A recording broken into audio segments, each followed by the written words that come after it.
Assalamualaikum warahmatullahi wabarakatuh. Perkenalkan, nama saya Amelia Safira. Saya ingin mempresentasikan tentang teori produksi dan perilaku produsen. Teori produksi adalah usaha mengeksploitasi sumber-sumber daya agar dapat menghasilkan manfaat ekonomi. Prinsip produksi dalam Islam berarti menghasilkan sesuatu yang halal, yang merupakan akumulasi dari semua proses produksi, mulai dari sumber bahan baku sampai dengan jenis produk yang dihasilkan, baik berupa barang maupun jasa. Kegiatan produksilah yang menghasilkan barang dan jasa, kemudian dikonsumsi oleh para konsumen. Tanpa produksi, maka kegiatan ekonomi akan berhenti. Begitu pula sebaliknya. Untuk menghasilkan barang dan jasa, kegiatan produksi melibatkan banyak faktor produksi. Fungsi produksi menggambarkan hubungan antara jumlah input dengan output yang dapat menghasilkan dalam satu waktu periode tertentu. Dalam surat An-Nahl ayat 5 yang artinya, dan Dia telah menciptakan binatang ternak untuk kamu, padanya ada bulu yang menghangatkan dan berbagai manfaat, dan sebagiannya kamu makan. Maksud dari ayat di atas adalah potensi dan manfaat sumber daya alam, terutama yang berbentuk binatang ternak, dengan berbagai manfaat dan nilai bagi manusia. Di antara manfaatnya adalah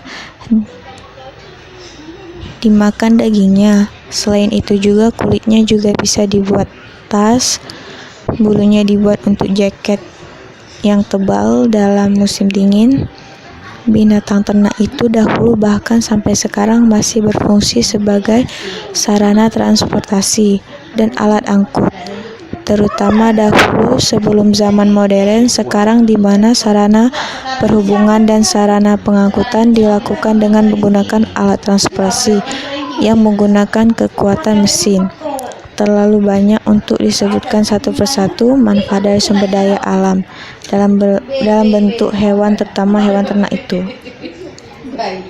Faktor produksi. Beberapa ahli ekonomi Islam membagi faktor-faktor produksi menjadi 4, yaitu yang pertama tanah, yang kedua tenaga kerja, yang ketiga modal, dan yang keempat organisasi. Etika produksi dalam Islam. Yang pertama itu peringatan Allah akan kekayaan alam. Yang kedua, berproduksi dalam lingkaran yang halal. Yang ketiga, etika mengelola sumber daya alam dapat berproduksi dimaknai sebagai proses menciptakan kekayaan dengan memanfaatkan sumber daya alam. Harus bersandarkan visi penciptaan alam ini dan seiring dengan visi penciptaan manusia, yaitu sebagai rahmat bagi seluruh alam. Yang keempat, etika dalam berproduksi memanfaatkan kekayaan alam juga sangat tergantung dari nilai-nilai sikap manusia, nilai pengetahuan, dan keterampilan. Yang keenam itu khalifah di bumi tidak hanya berdasarkan pada aktivitas menghasilkan daya guna suatu barang saja, melainkan bekerja dilakukan dengan motif kemaslahatan untuk mencari keridhaan Allah Subhanahu wa Ta'ala. Sekian dari presentasi saya. Saya mohon maaf bila ada kekurangan dan kesalahan. Saya akhiri, wabillahi taufik wal hidayah. Assalamualaikum warahmatullahi wabarakatuh.